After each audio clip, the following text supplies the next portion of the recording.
तो मैं आपसे पूछना चाहूंगी कि ओमिक्रॉन के बारे में हम अब क्या जान रहे हैं जो पहले नहीं जानते, क्योंकि रोज कोई नई खबर इस वेरिएंट के बारे में सामने आ रही है। देखो, ऐसा है कि आप हिस्टोरिकली देखो कि जब ये संक्रमण शुरू हुआ था वो अल्फा वेरिएंट से शुरू हुआ था, जिसकी आर नॉट फैक्टर वो होता है जिससे एक शख्स को जिसको इन्फेक्शन होगी वो और कितनों को इन्फेक्ट करेगा, उसका 2.5 था।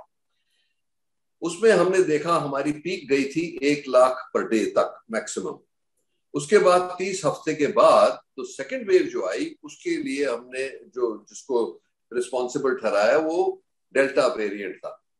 डेल्टा वेरिएंट का आर नॉट फैक्टर 6.5 था। इसका मतलब वो बहुत जल्दी फैलने लगा और ये हमने देखा भी कि हमारी जो पीक आई वो 4 लाख पर आई और कितने लोगों को बीमारी हुई, कितने लोगों की जाने गई, तो वो बहुत भयंकर था। अब ये जो नया वेरिएंट आया है जिसको साउथ अफ्रीका में आइडेंटिफाई किया गया है, इसके अंदर जो म्यूटेशंस हुए हैं, ये म्यूटेशंस हैं 50 से ज्यादा म्यूटेशंस उस वायरस में पाएगा और उनमें 30 जो है वो स्पाइक प्रोटीन पे पाए गए। तो अगर जब ऐसा होता है तो एकदम हमें चौकन्ना हो जाना चाहिए, सतर्क होना चाहिए कि इसका मतलब क्या है। जो इनिशियल रिपोर्ट्स आई हैं लगता है कि इसका आर नॉट फैक्टर कोई 12 से 18-20% टाइम्स भी हो सकता है। तो इसका मतलब इसकी फैलने की जो गति है वो बहुत जबरदस्त हो सकती है और बहुत सारी पॉपुलेशन को इफेक्ट पड़ेगा, जो एक्सपीरियंस देखा गया है साउथ अफ्रीका में। अब तीसरी बात यह है कि इसकी कितना भयंकर इन्फेक्शन होगा, कितने लोग बीमार होंगे इससे, कि उनको सीरियस बीमारी होगी कि माइल्ड बीमारी होगी। अब साउथ अफ्रीका में और हमारे देश में एक फर्क ये है कि साउथ अफ्रीका में बहुत कम लोगों को वैक्सीन लगी है। हमारे देश में आज के दिन 116 करोड़ से ज्यादा डोसेज लग गए हैं और 50% से ज्यादा पॉपुलेशन को अब 2 डोसेज लग गए हैं। तो इसीलिए हमारी प्रोटेक्शन ये लगता है कि अच्छी हो सकती है, क्योंकि जिन लोगों को वैक्सीन लगी है उम्मीद ये है कि अगर जो इन्फेक्शन होगी भी तो माइल्ड होगी।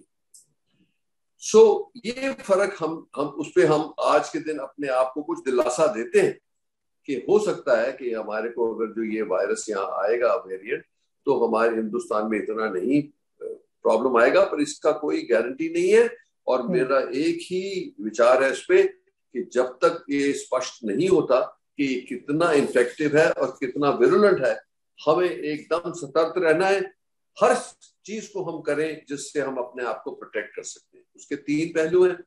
एक तो गवर्नमेंट के रेगुलेशंस जो ऑलरेडी आने शुरू हो गए और इफेक्ट भी दे रहे हैं कि कैसे बाहर का ट्रैवल किया जाए, कैसे उनको टेस्ट किया जाए, कैसे उनको आइसोलेट किया जाए, कैसे कंट्रोल करना है।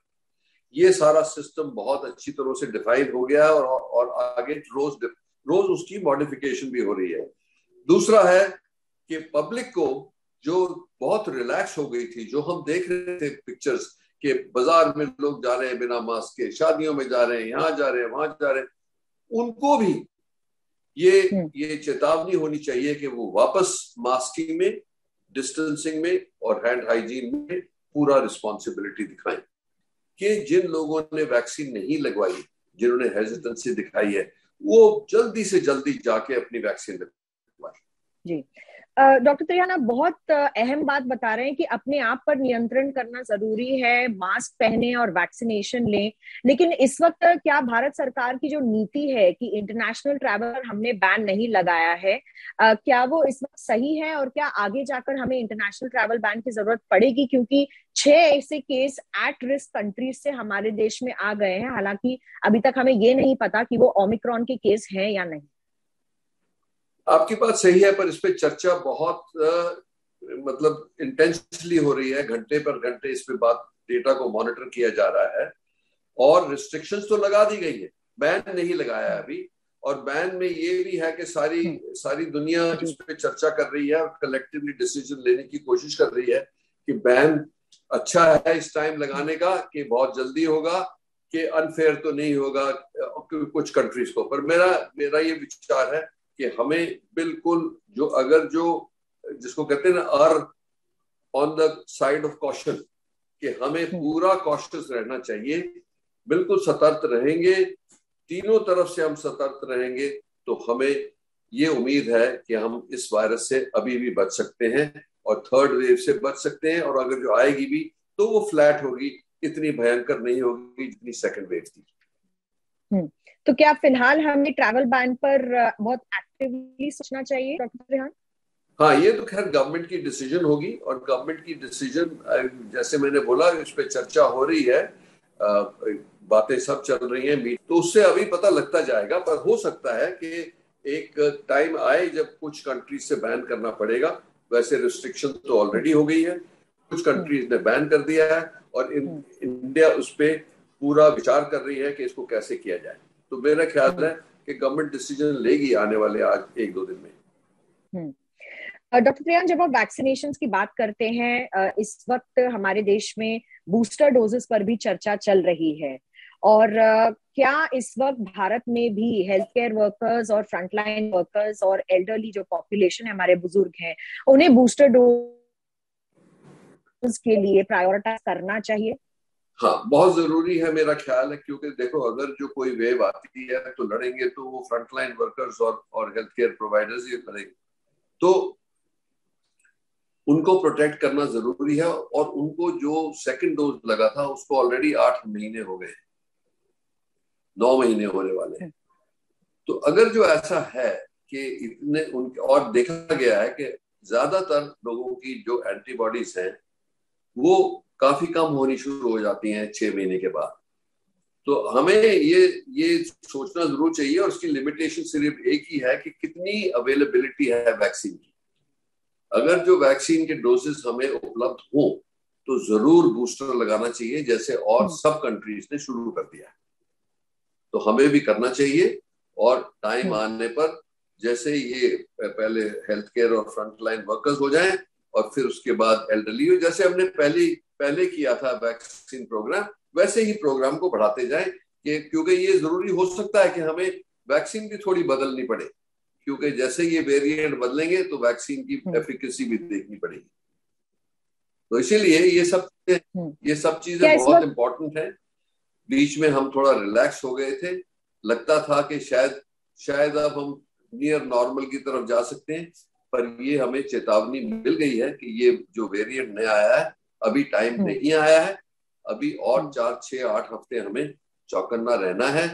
अगर जो हम सतर्क रहेंगे और लड़ते रहेंगे और रेगुलेशंस को फॉलो करेंगे तो उम्मीद ये है कि हम बच जाएंगे।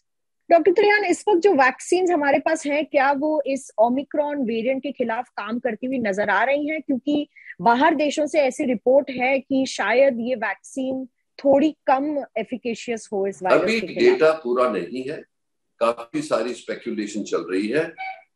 जैसे मैंने बोला कि data pooling around the world हो रही है, और इसके ऊपर कुछ दिनों में पता लग जाएगा कि इसके कैरेक्टरिस्टिक क्या है, क्या इसका खतरा ज्यादा है, कम है, किस तरफ से खतरा ज्यादा है, उस तरफ से हमें इसको संभालना पड़ेगा।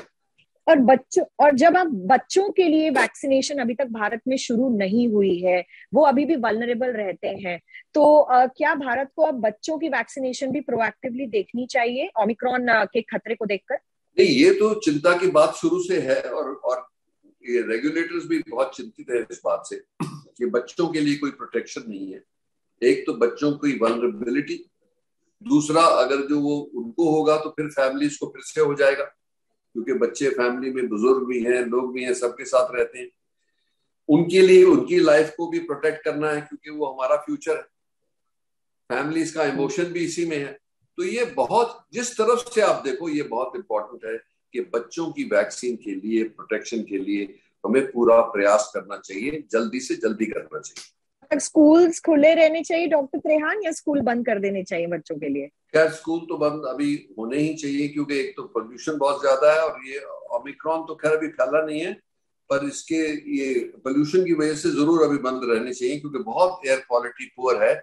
जिन सिटीज में बहुत पुअर है उनको अभी और 2-3 हफ्ते की रिसेस लेनी चाहिए, और छुट्टियां आ ही रही है अब तो दिसंबर की, और कोई जल्दी नहीं है। जो ये सब सॉल्व हो जाएगा जनवरी में आते ही खोलने की आशा रख सकते हैं।